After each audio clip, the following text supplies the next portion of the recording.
Hello बच्चों, कैसे हैं आप सभी लोग। आप सभी का स्वागत है आपके अपने यूट्यूब चैनल एक्सप्लोर फिजिक्स में।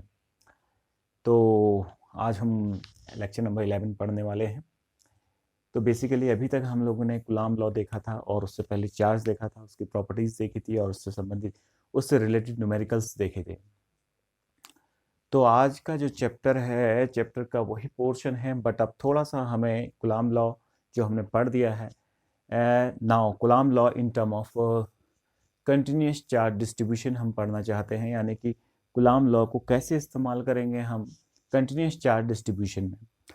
तो हमारा जो टॉपिक है कंटिन्यूस चार्ज डिस्ट्रीब्यूशन, ये बहुत ही इम्पॉर्टेंट टॉपिक है और इससे आपके जो कंपटीशन है उससे तो बहुत ही अच्छे क्वेश्चन बनते हैं उसमें तो।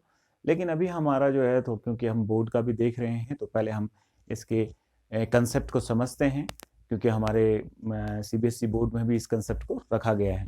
तो हम चाहते हैं कि इसको हम देखें, तो देखते हैं कि इस कंटेंट पे है क्या और इसकी क्यों ज़रूरत पड़े। देखिए, कंटिन्यूस मीन्स कंटिन्यूस मैनर में, यानी कि लगातार फैला हुआ चार्ज, डिस्ट्रीब्यूट है चार्ज, ठीक है।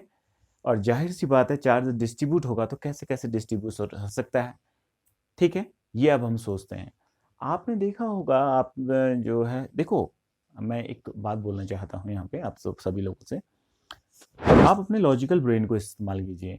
आपको जैसे चार्ज डिस्ट्रीब्यूशन वर्ड यहाँ पे आया, कंटिन्यूस चार्ज डिस्ट्रीब्यूशन ये वर्ड जो आ रहा है, इस वर्ड को देखिए कि डिस्ट्रीब्यूशन ऑफ चार्ज। अभी तक आप पॉइंट चार्ज पढ़ रहे थे, अब डिस्ट्रीब्यूशन ऑफ चार्ज, तो चार्ज कैसे कैसे डिस्ट्रीब्यूट हो सकता है, इस चीज को देखिए। मेन क्या है कि चार्ज कैसे कैसे डिस्ट्रीब्यूट हो सकता है।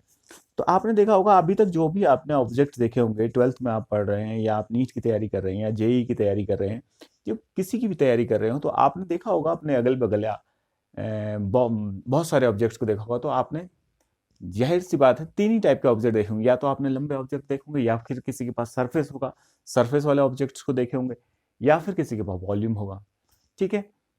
तो यानी कि कहने का मतलब है, चार्ज भी जितने टाइप से आपने देखा, तो उसी हिसाब से चार्ज भी क्या होगा, आपका डिस्ट्रीब्यूट होगा।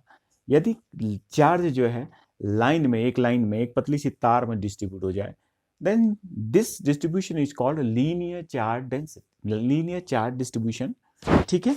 एंड सेकेंड, अगर सरफेस के ऊपर, किसी प्लेट के ऊपर, किसी शीट के ऊपर अगर चार्ज फैल जाए, this charge distribution is called surface charge distribution. And last one, यदि किसी के वॉल्यूम में ही फैल जाए, तो then that charge distribution is called volume charge distribution. तो हमारे पास बेसिकली तीन टाइप के चार्ज डिस्ट्रीब्यूशन है। तो वन इज योर पहला लीनियर चार्ज डिस्ट्रीब्यूशन। मान लिया जाए ये आपका एक ऑब्जेक्ट है और इसमें चार्ज जो है डिस्ट्रीब्यूट है, ये पॉजिटिव चार्ज जो है डिस्ट्रीब्यूट है इसकी एल लेंथ में। एल लेंथ पे जो है ये चार्ज डिस्ट्रीब्यूट है, टोटल चार्ज क्यू डिस्ट्रीब्यूट है, ठीक है। तो ये चार्ज इसमें डिस्ट्रीब्यूट है। This type of distribution is called linear charge distribution. Linear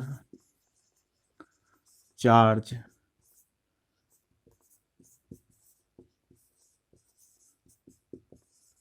distribution. Why it is called linear charge? Because ये स्ट्रेट लाइन में फैल रखा है, ठीक है। और यूनिफॉर्मली अगर ये फैल रखा है, तो then we can make a concept. देखिए, आपने देखा होगा, आप हर जगह पे यूनिटरी मेथड लगाते हैं। अगर आप देखिए, अगर आप मॉल में गए होंगे, आपने सामान भी लिया होगा, मान लीजिए आपने 5 साबुन खरीदे, कोई भी साबुन खरीदे, जैसे डिटॉल खरीद लिया या कोई पियर्स खरीद लिया या कोई भी साबुन खरीदे हैं, तो आपने देखा होगा पर सोप भी जो है उसमें कीमत दी होगी, देन टोटल कॉस्ट दी होगी उसकी। तो ऐसा क्यों दिया जाता है? क्योंकि हमारा ब्रेन जो है डेवलप है इस सेंस में कि हम अगर यूनिट को निकाल लें, तो हम उसको फिर कितने भी सेंस में मल्टीप्लाई करके उसको निकाल सकते हैं। जैसे मान लिया जाए, आपको मैं बोल दूं कि 100 पेन की कीमत जो है 1000 रुपये है, तो ऐसे में आपका दिमाग एकदम से नहीं चलेगा। अब मैं कहूँ कि 2000 पेन का बताइए, या 1500 पेन का बताइए, या 500 पेन का बताइए, तो आपको थोड़ा सा सोचना पड़ जाएगा। लेकिन उसी की दूसरी तरफ अगर मैं ऐसे दूं आपको कोई क्वेश्चन, क्या ऐसा कहूँ कि एक पेन की कीमत इतनी, यानी कि यूनिट की बताऊं, यानी मैंने कहा कि 1 पेन की कीमत 10 रुपीज है, आप कहेंगे 100 पेन की कीमत कितनी होगी, आप एकदम से कहेंगे 1000 रुपीज। ऐसा क्यों कहा आपने? क्योंकि आपका दिमाग जो है सबसे पहले ढूंढता है यूनिट को। यूनिट का कितना है। तो इन द सेम मैनर जब चार्ज डिस्ट्रीब्यूट हो रहा है तो इसकी यूनिट लेंथ में जो चार्ज डिस्ट्रीब्यूट होता है that will give the sense of linear charge distribution, और इसी को हम लीनियर चार्ज डेंसिटी के नाम से जानते हैं। इसी को हम किसके नाम से जानते हैं? लीनियर चार्ज डेंसिटी के नाम से जानते हैं। दैट इज चार्ज पर unit length of an object, that is it is denoted by lambda. इसको लैम्डा से डिनोट किया जाता है, और lambda is equal to charge, that is total charge या q, per unit length, that is length. It will give the sense of linear charge density और linear charge distribution. इसको density भी कहते हैं। और why it is called density? जैसे हमने density का कंसेप्ट पढ़ा है, आप मास की डेंसिटी कहते हो, तो that is mass present in a unit volume will give the sense of mass density. In the same manner, charge spread on this line in its per unit volume will give the sense of charge per unit length, and that will give the concept of linear charge density. We can also say it linear charge density, linear charge distribution or linear charge density. Linear charge density is given by charge per unit length. If Q is the total charge distributed on this wire, then the charge per unit length will give the sense of linear charge density on this wire. हमेशा हम इतने lucky नहीं होंगे कि हमें जो है क्या मिले, एक लाइन में ही तार या तार जैसी कोई लीनियर चीज हमें मिले और उसमें तार जो है आपका चार्ज डिस्ट्रीब्यूट हो। कभी कभार ऐसा भी हो सकता है कि चार्ज किसी शीट में फैल जाए। जैसे उदाहरण के लिए मेरे पास एक शीट है, जैसे मैं एक शीट ले रहा हूं, जैसे ये शीट है, हमारे पास एक शीट है, ये देखिए, इस शीट में ये चार्ज फैल जाए, तो अब इस शीट में अगर चार्ज फैल जाएगा, अगर ये शीट में अगर चार्ज फैलता है, तो अब मैं किसका सेंस लगाऊं? अब इसमें देखो ये लाइन, ऐसी बहुत सारी लाइनों को मिला के ये शीट बनी हुई है, तो इससे एक एरिया बना हुआ है ना। तो इस एरिया में जो चार्ज डिस्ट्रीब्यूट होता है, that will give the sense of surface charge density. Surface second पढ़ रहे हैं अब हम, ये दूसरा है आपका। अब इसको मैं थोड़ा सा मिटा दे रहा हूं। सरफेस चार्ज डेंसिटी और डिस्ट्रीब्यूशन, या डिस्ट्रीब्यूशन भी आप कह सकते हैं, डिस्ट्रीब्यूशन, ठीक है। तो it is denoted by sigma, इसको सिग्मा से डिनोट किया जाता है, जैसे इसको जो है लैम्डा से डिनोट किया जाता है, ठीक है, इसको लैम्डा से डिनोट कर रखा है आपका। तो इन द सेम मैनर इसको डिनोट किया जाता है आपका किससे? सिग्मा से डिनोट किया जाता है। सिग्मा को बड़े आसानी से बनाया जा सकता है, ऐसे कर दीजिए और ऐसे कर दीजिए, आपको सिग्मा का सेंस मिल जाएगा। तो ये आपका लीनियर चार्ज डेंसिटी हो गया, और ये सरफेस चार्ज डेंसिटी हो गया। सरफेस चार्ज डेंसिटी आप देखते हैं, जरा ध्यान से देखिए। ये जैसे मान लिया जाए ये आपका एक एरिया है, ठीक है, एक शीट है, और इसमें कुछ चार्ज यूनिफॉर्मली डिस्ट्रीब्यूट है इस ढंग से, ठीक है, ये चार्ज डिस्ट्रीब्यूट है, देखिए ये, और इसका एरिया जो है कैपिटल ए है, और क्यू चार्ज इसमें टोटल डिस्ट्रीब्यूट है। देन तब चार्ज पर यूनिट, मैंने फिर कहा ना unitary, per unit area, charge per unit area gives the sense of क्या? surface charge density, that is sigma is equal to q upon a।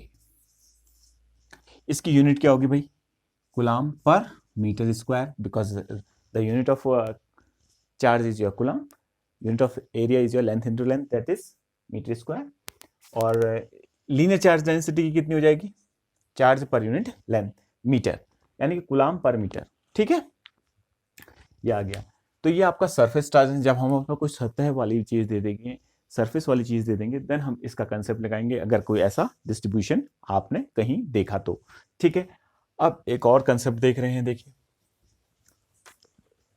Last, अगर मान लिया जाए किसी वॉल्यूम में चार्ज डिस्ट्रीब्यूट हो जाए, ठीक है, जैसे हमारे पास क्या है, ये एक क्यूबिकल शेप है, ठीक है, इसको सरफेस का देखो, एक क्यूब है, तो इसको क्यूबिकल चार्ज डेंसिटी भी कहते हैं, या क्यूबिकल चार्ज डिस्ट्रीब्यूशन भी कहते हैं, या वॉल्यूम चार्ज डिस्ट्रीब्यूशन और डेंसिटी, वॉल्यूम चार्ज डेंसिटी। ठीक है, ये डेंसिटी को देख लीजिए, डेंसिटी। ठीक है, ये आ गया। तो जैसे मान लीजिए इसमें पूरा चार्ज इस ढंग से जो है डिस्ट्रीब्यूट है, देखो ये आप लोगों को दिख रहा होगा, इस ढंग से चार्ज डिस्ट्रीब्यूट है। And V is the volume of this cubical, V is the volume of this cubical structure, ठीक है, let it be, and let Q is the total charge distributed uniformly, Q is the total charge distributed uniformly throughout the volume of this cube, ठीक है, या cubical object whatever be it, जिसके पास भी volume है। ठीक है, तो अगर आप इसको जरा ध्यान से देखें तो what is the concept of volume charge density? The same charge per unit, charge per unit volume will give the sense of volume charge density and it is denoted by rho। इसको रो से denote किया जाता है। ठीक है, ये रो से denote किया जाता है। ठीक है, तो ये रो बना दिया मैंने, rho is equal to charge, total charge पर यूनिट वॉल्यूम, बार बार ये आ जा रहा है, ये चार्ज पर यूनिट वॉल्यूम का सेंस दे देगा। एंड यूनिट इज कूलम पर metre square, volume is your length into length into length, length into breadth into height, and will give the sense of metre cube. तो ये आपका आ गया volume charge density, this one. अब एक और चीज थोड़ा सा समझते हैं। देखिए, हमने जब लीनियर पढ़ा था, हमने चार्ज को ऐसे डिस्ट्रीब्यूट किया था, तो आप अगर देखें तो ये वन डायमेंशनल चीज है। ठीक है, अगर हम प्लेन को, ये देखो सरफेस चेक को देखें तो ये टू डायमेंशनल चीज है। अगर हम वॉल्यूम को लेते हैं तो इसे थ्री डायमेंशनल चीज है, X Y and Z axis. ठीक है, तो इसमें 3D स्ट्रक्चर कौन है, ये है, 2D स्ट्रक्चर कौन है, ये है, और 1D कौन है आपका, लीनियर चार्ज डेंसिटी। ठीक है, तो हमें अपनी सुविधा के अनुसार हम इसको यूज करेंगे। अब समस्या ये है कि जब मैं इसको यूज कर रहा हूं तो कहाँ कहाँ यूज करूंगा। एक तो मुझे चार्ज डेंसिटी निकालने के काम आ सकती है, या मुझे जो है कोई फाइनाइट ऑब्जेक्ट दे दिया है, कोई फाइनाइट ऑब्जेक्ट यानी कि आप साइज है उसके पास। अभी तक हम बात कर रहे थे सिर्फ पॉइंट चार्ज की, यानी कि वो सिर्फ पॉइंट है। ठीक है, अब हम क्या बात कर रहे हैं कि कोई फाइनाइट ऑब्जेक्ट दे, कोई लीनियर चीज दे दी और उससे बोला गया है कि फलानी जगह पे एक चार्ज रखा गया है, उस चार्ज पे जो है कितना फोर्स लगेगा आप बता दीजिए, वहां पे एक चार्ज रखा गया है उस पे कितना फोर्स लगेगा ये हमें बता दीजिए। तो हम एक दो क्वेश्चन अगर उसके करें तो हमें बहुत अच्छा उसका आइडिया मिलेगा। तो अब हम देख रहे हैं अगले एक क्वेश्चन में। ठीक है, तो मैं क्वेश्चन यहाँ पे बना रहा हूं आपके सामने, तो प्लीज आप सभी लोग इसको एंजॉय करें। ठीक है, देखिए एक बात आप लोग जो है अपने ब्रेन में रखिए, क्योंकि इसमें कुछ जो है बायोलॉजी वाले स्टूडेंट भी रहते हैं तो उनको थोड़ा इंटीग्रेशन में प्रॉब्लम होती है। होता क्या है कि जब जो है चार्ज डिस्ट्रीब्यूट होगा तो पूरे वॉल्यूम में डिस्ट्रीब्यूट हो सकता है, या सरफेस में डिस्ट्रीब्यूट हो सकता है, या किसी लाइन में डिस्ट्रीब्यूट हो सकता है यूनिफॉर्मली। ठीक है, या नॉन यूनिफॉर्मली भी हो सकता है, कोई सेंस नहीं, uniformly non uniformly, in both case we can use this concept. ठीक है, बट उसमें थोड़ा सा सेंस क्या हो जाएगा, एक अलग इक्वेशंस टाइप की बन जाती हैं, जिनमें जो है आपका इंटीग्रेशन में थोड़ा क्या करना पड़ता है, थोड़ा सा लॉजिकली और अच्छे ढंग से काम करना पड़ता है। तो अगर हम ध्यान से देखें तो थोड़ा इंटीग्रेशन का आप सेंस रखें। यदि हमारे पास इंटीग्रेशन ऑफ साइन एक्स लिखा हो, साइन एक्स dx लिखा हो, तो इसको हम cos x लिख सकते हैं और माइनस लगा सकते हैं। ठीक है, अगर यूनिट a टू b लिखी हुई है, यानी कि θ1 से θ2 लिखी हुई है, तो you can put this limit. ठीक है, θ1 टू θ2। अगर इंटीग्रेशन लिखा है आपका cos x dx लिखा हुआ है θ1 टू θ2, तो आप लिख सकते हैं इसको sin x। ठीक है, θ1 टू θ2, या अपर लिमिट माइनस लोअर लिमिट हो जाएगा बाद में। इन द सेम मैनर एक सबसे मेन फॉर्मूला इसका है इंटीग्रेशन। जैसे आप इंटीग्रेट करते हैं किसी को, x to the power n dx अगर लिखा हुआ है a to b, this can be written as x to the power n+1 upon n+1 a to b, upper limit minus lower limit. एक बार अपर लिमिट को रखेंगे, एक बार lower limit को रखेंगे, वैल्यू हो जाएगी सॉल्व। ठीक है, तो ये थोड़े से कंसेप्ट आपको दिमाग में रखने हैं, क्योंकि ये हमारे पास आएंगे। और इंटीग्रेशन ऑफ dx या कोई भी इसमें भी d को रिमूव करने की प्रोसेस में x बन जाएगा। ठीक है, जैसे df लिखा है तो इंटीग्रेशन ऑफ df लिख दिया, जैसे मान ले जाए इंटीग्रेशन ऑफ df लिख दिया। ठीक है, तो you can write it f। Integration of dx लिख दिया तो you can write it x। ठीक है, विद कांस्टेंट, अगर डेफिनेटली यूनिट इंटीग्रेशन नहीं है। इंटीग्रेशन क्यों यूज होता है, अब ये मेन क्वेश्चन है। देखिए क्योंकि मैं अभी इंटीग्रेशन नहीं पढ़ा रहा हूँ, नहीं तो ये टॉपिक में से मैं दूर चले जाऊंगा। इस वजह से जो है मैं थोड़ा सा कंसेप्ट दे रहा हूँ, जो मैं फॉर्मूले अभी यूज हो सकते हैं मे भी कहीं पे, ठीक है। तो उनको मैं थोड़ा सा बताने का प्रयास कर रहा हूँ। What is integration? इंटीग्रेट कर देना, जोड़ देना, summation to sum up given physical quantity, किसी को जोड़ना, जोड़ने की जो प्रोसेस है दैट इज कॉल्ड इंटीग्रेशन, ठीक है। तो इंटीग्रेशन में जो कॉन्स्टेंट्स होते हैं, जैसे मान लिया जाए a lambda a1 plus lambda a2 plus lambda a3 है, इनको जोड़ रहे हो तो आप ऐसा भी तो कर सकते हो, लैम्डा को बाहर निकाल दिया, lambda is your constant that is common in all these factors, ठीक है। सो a2 प्लस a3 ये आ गया। अब इसको कैसे लिखा जा सकता है? ऐसे लिखा जा सकता है, सिग्मा, ये सिग्मा से लिखा, और ये लैम्डा बाहर है, कहां से कहां तक वेरी कर रहा है? 1 से लेके 3 तक, तो i is equal to 1 to i is equal to 3 ai कर दिया। यही जो है क्या हो जाता है, रिमूव होके ऐसा बन जाता है सांप जैसा साइन। ये जो सांप जैसा साइन देख रहे हैं ना, तो यही साइन जो है इसको रिप्लेस कर देता है, ठीक है। थोड़ा सा और कंसेप्ट भी है, बट अभी आप इतना समझिए, ठीक है। तो इस ढंग से इसको रिमूव कर देता है, और ये लैम्डा तो बाहर होता है। इसका मतलब जो भी कांस्टेंट मल्टीप्लाई होगा, कांस्टेंट मल्टीप्लाई होगा इंटीग्रेशन में, तो उसको बाहर निकाल देने में फायदा है, वो इंटीग्रेटेबल नहीं है। समझ रहे? उसको क्या जोड़ोगे, क्योंकि वो तो सबसे मल्टीप्लाई हो रहा है, ठीक है। तो मेरी बात समझ रहे होंगे आप सभी लोग। तो ऐसा ही यहाँ पे भी होता है, ठीक है। तो ये जितनी भी चार्ज डेंसिटी है, ये तभी तक कांस्टेंट है जब तक ये यूनिफॉर्म है। अगर ये यूनिफॉर्म नहीं है, हमने 3 टाइप की चार्ज डेंसिटीज पढ़ी, अगर ये तीनों की तीनों मतलब देखा जाए कि अगर ये यूनिफॉर्म डिस्ट्रीब्यूशन ऑफ चार्ज है किसी भी सरफेस पे या किसी भी मतलब जो है वॉल्यूम पे या लीनियर लेंथ पे, तो तब तक इसको कांस्टेंट मान जाएगा। अगर इनमें बदलाव के हिसाब से कुछ दे रखा है, तो then that particular quantity will be integrable, वो इसको इंटीग्रेबल हो जाएगी वो, ठीक है। ये बात समझ में आ गई होगी इससे। अब जैसे हमें बोला गया कि हमारे पास एक फाइनाइट ऑब्जेक्ट है, लेट ये एक फाइनाइट ऑब्जेक्ट, एक रॉड है पतली सी, जिसका लेंथ जो है L है, ठीक है। और इससे इस पॉइंट पे एक चार्ज जो है आपको Q नॉट प्रोवाइड कर रखा है। कितना प्रोवाइड कर रखा है? Q नॉट एक चार्ज प्रोवाइड कर रखा है, and this charge is at a distance of small a from this end, इस एंड से स्मॉल a दूरी पर है। तो आपसे बोला गया कि आप बताइए कि ये जो चार्ज इसमें डिस्ट्रीब्यूट है, इसमें चार्ज जो है डिस्ट्रीब्यूट है, यूनिफॉर्मली डिस्ट्रीब्यूट है, और इसमें टोटल चार्ज कितना डिस्ट्रीब्यूट है? Q। If Q is the total charge distributed on this L length uniformly, then what is the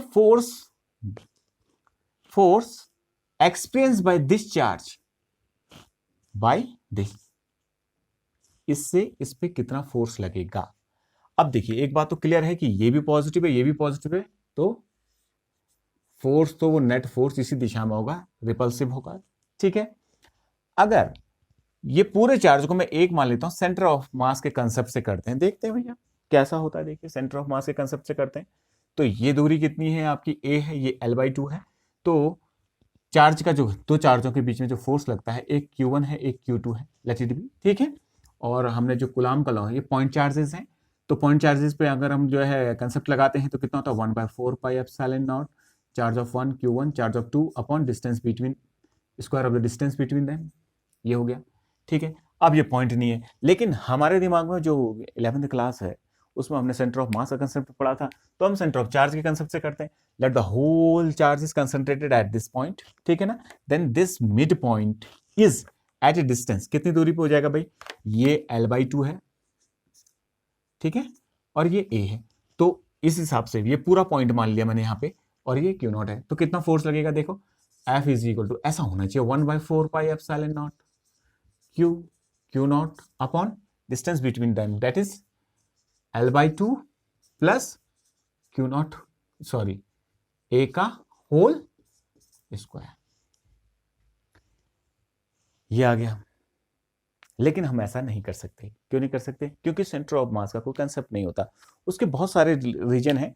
एक लॉजिकल रीजन ये है कि जो सेंटर ऑफ मास होता है बेटा, सेंटर ऑफ मास जो है किसी भी ऑब्जेक्ट का, जो पर्टिकुलरली अगर देखा जाए तो मास जो है के अंदर जो सेंटर ऑफ मास का जो कंसेप्ट आता है, उसमें हम जब निकालते हैं, उस पर्टिकुलर चीज में जब हम निकालते हैं, तो वहां पे एक ग्रेविटेशनल फोर्स होता है जो कि हमेशा अट्रैक्टिव होता है। लेकिन ये फोर्स जो है दोनों टाइप की चीजों को रखता है, दैट इज अट्रैक्टिवनेस भी रखता है और रिपल्सिवनेस भी रखता है। इस चीज को मैं थोड़ा सा बाद में एक्सप्लेन करूंगा। इस वजह से इसमें कुछ दिक्कतें आ जाती हैं। इस वजह से इसको वैसे इंटीग्रेट करना, वैसे जो है पूरा एक जगह पे कंसंट्रेट मास चार्ज मानना थोड़ा सा क्या होता है, दिक्कत आ जाती है किसी फाइनाइट ऑब्जेक्ट में। ठीक है, अभी हम थोड़ा सा इसमें बाद में बात करते हैं। तो इस कंसेप्ट से इसको नहीं निकाला जा सकता है, इसलिए हमें एक दूसरा कंसेप्ट लेना पड़ता है। अब देखिए दूसरा कंसेप्ट क्या लेना पड़ता है, इस चीज को समझते हैं। जैसे हम इस चीज को अगर ध्यान से देखें तो हमारा कूलाम का नियम सीधा सीधा सा कहता है, क्या कहता है कि दो पॉइंट चार्जों के बीच में लगने वाला फोर्स ऐसे दिया जाता है। ठीक है, यानी कि charge should be point charge. एक तो दे रखा है, दूसरा पॉइंट नहीं दे रखा है, तो हम क्या करेंगे, यहां पे भी एक पॉइंट चार्ज पहले कंसीडर करेंगे। हम कहेंगे कि फलाने में इतना पॉइंट चार्ज है। ठीक है, तो वो पॉइंट चार्ज यहां पे मैं मान लेता हूं, ये देखो हल्का सा एक पॉइंट चार्ज मान लेता हूं, छोटा सा चार्ज मान लिया मैंने, क्योंकि चार्ज तो पूरा डिस्ट्रीब्यूट है। और इस पर्टिकुलर पॉइंट का जो मैंने यहाँ पे चार्ज माना, वो कितना मान लिया मैंने, let it be D Q. ये कितना मान लिया, डी क्यू चार्ज मान लिया।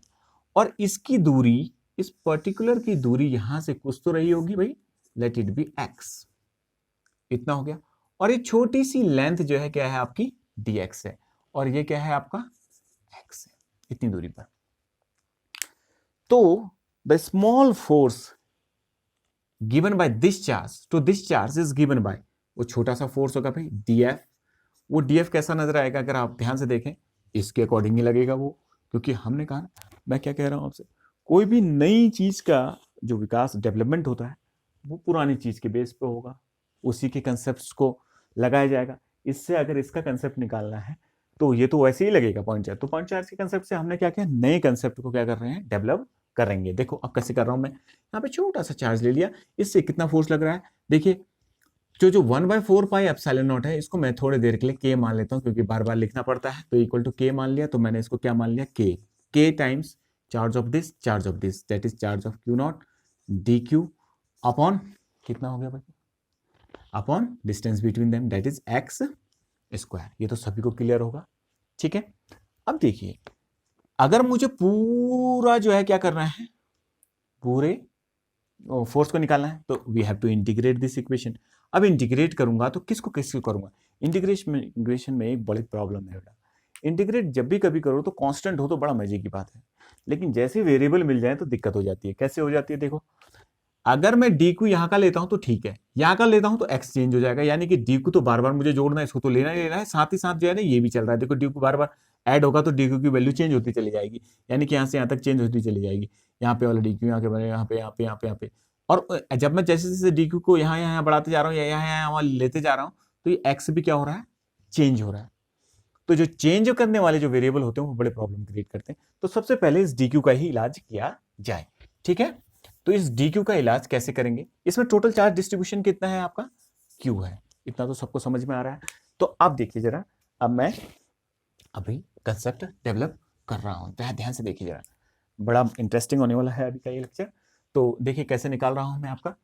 अब आप ध्यान से देखिए, इस पूरे में चार्ज कितना डिस्ट्रीब्यूट है, क्यू, और ऑब्जेक्ट कैसा है, लीनियर है, तो चार्ज पर यूनिट लेंथ क्या हो जाएगा आपका, will give the sense of charge density lambda. और सो ये हो गया आपका। तो चार्ज डेंसिटी ये दे रखी है आपको, दे रखी है, चार्ज डेंसिटी आपने निकाली, एक यूनिट लेंथ की चार्ज जो है इतनी है, तो इतनी लेंथ की चार्ज कितनी होगी, वो डी क्यू के बराबर। This implies D Q should be equal to कितना हो जाएगा, लैम्डा दैट इज चार्ज पर unit length into length of this D Q element, length element कितना है, dx, तो ये dx हो गया। तो अगर डी क्यू को और अच्छे ढंग से लिखना है तो मैं लैम्डा के टर्म्स में भी आंसर निकाल सकता हूं, कोई प्रॉब्लम नहीं है। तो अभी लैम्डा के टर्म में रहने देते हैं, क्योंकि lambda is your constant, uniformly distribute है। ठीक है, अभी देख लेते हैं। तो यहां पे अगर ध्यान से देखें इस चीज को, तो this d f can be written as k times Q naught d q upon x square. In place of d q you can put lambda times of d x. तो ये हो गया आपका के और q naught is your constant, ये charge है जो एक बार ले लिया बेटा। तो अब इसको देखते हैं। Lambda is again a constant, that is length पर चार्ज पर यूनिट लेंथ। ये भी क्या है, यूनिफॉर्मली डिस्ट्रीब्यूटेड, तो हर जगह पे एक जैसा होगा। तो बचा क्या आपके पास, dx अपॉन एक्स स्क्वायर, और ये हो गया df। तो अगर मुझे टोटल फोर्स निकालना है तो वी हैव टू इंटीग्रेट, ये छोटे छोटे एलिमेंट dx dx पे जोड़ता चले जाऊंगा, टोटल फोर्स निकल जाएगा। तो अब देखते हैं जरा इतने सेक्शन को। तो पहले यहाँ पे देख लो, इंटीग्रेटिंग दिस इक्वेशन, df ये हो जाएगा k q not lambda integration dx, और ये एक्स स्क्वायर को ऊपर लागे बेटा -2 हो जाएगा। कहां से कहां तक इंटीग्रेट कर रहे हैं, ध्यान से देखिए, लेंथ को कहां से dx कहां से कहां तक जोड़ रहे हैं, ये dx dx dx dx dx dx dx यहां तक, उसमें x कहां से कहां तक वेरी कर रहा है, देखो a से पूरा, a से कहां तक, यहां तक, यानी कि a plus L, a plus L. जब a लेंथ ली थी यहां पे, जब a पॉइंट लिया था तो वहां पर तो dx एलिमेंट था ही नहीं, उस वक्त फोर्स कितना था, 0। जैसे आगे के एलिमेंट लेने लगा तो मान लीजिए लास्ट में यहां पहुंचते पहुंचते कितना हो गया, f हो गया। इंटीग्रेशन ऑफ df क्या दे देगा आपको, ये तो f दे देगा, ठीक है, और 0 to f is equal to, अब इसको ध्यान से देखो, k times Q not lambda, ये आ गया। अब इसको देखते हैं, हमने अभी एक फॉर्मूला पढ़ा था, integration of x to the power n dx is equal to x to the power n plus 1 upon n plus 1, ऐसा पढ़ा था। अगर लिमिट लगी है a टू b तो a टू b लिमिट भी लगा दीजिए, ठीक है। तो ऐसे यहां पे भी करेंगे, देखो x to the power n, x की n कितना है इसका, x to the power -2 plus 1 upon -2 plus 1, कहां से कहां तक, 0 से, सॉरी लिमिट इसकी कुछ और है बेटा, मैं सॉरी, a प्लस, ये आ गया। अब इसको देखो, ये -2 plus 1 that is will give -1, ये होल चीज से मल्टीप्लाई होगा तो इसको पूरा क्या बना देगा, नेगेटिव। एक बार f रखिए, -0 इक्वल टू इसकी वजह से माइनस हो गया, k times Q not lambda. अगर इसको ध्यान से देखो तो ये 1/x हो जाएगा, क्योंकि ये x टू द पावर -1 आएगा, जिसको ऐसे लिखा जा सकता है a प्लस एल। एक बार अपर लिमिट x की जगह पे रखो, एक बार लोअर लिमिट, तो ये f इज इक्वल टू कितना हो जाएगा, k times Q not lambda. अगर इसको ध्यान से देखें तो एक बार कितना हो जाएगा, 1/a प्लस लैम्डा एल, फिर होगा -1/a, ये नेगेटिव साइन अंदर जाएगा, तो lambda is equal to k times of Q not, sorry f is equal to, तो ये कितना हो जाएगा, ये माइनस अंदर जाएगा, देखो ये माइनस था ना बाहर इसके, ये माइनस अंदर जाएगा तो इसको पॉजिटिव बना देगा, इसको नेगेटिव बना देगा, तो 1/a minus 1/a plus L, ये आपका आंसर हो गया। लेकिन ये लैम्डा के टर्म में है, आप चाहते हैं कि क्योंकि टोटल चार्ज क्यू दे रखा था, तो this force can be written as k q naught, in place of lambda you can put this value that is q upon l। इसको और सॉल्व करना चाहते हैं तो ये इधर मल्टीप्लाई हो जाएगा, ये इधर मल्टीप्लाई हो जाएगा, तो नीचे कितना हो जाएगा, a into A plus L हो जाएगा, और ये इधर मल्टीप्लाई होगा तो a प्लस एल आएगा, और इधर मल्टीप्लाई होगा तो माइनस ए आएगा, a से a कैंसिल तो l हो जाएगा, ये और ये कैंसिल हो जाएगा। तो रिजल्टेंट जो स्थिति आएगी फोर्स की, तो force F is equal to, यदि आप ध्यान से देखें इसको, तो k टाइम्स कितना हो जाएगा, क्यू नॉट होल अपॉन कितना है, a into A plus L, यानी कि इतना फोर्स लगेगा, और तो उससे बिल्कुल ही अलग है, आपको दिख रहा है ना। तो ये बहुत ही अच्छा कंसेप्ट था, ठीक है, जिसको आप तुमको याद रखना है। तो हमने इस चीज को यहाँ पे किया।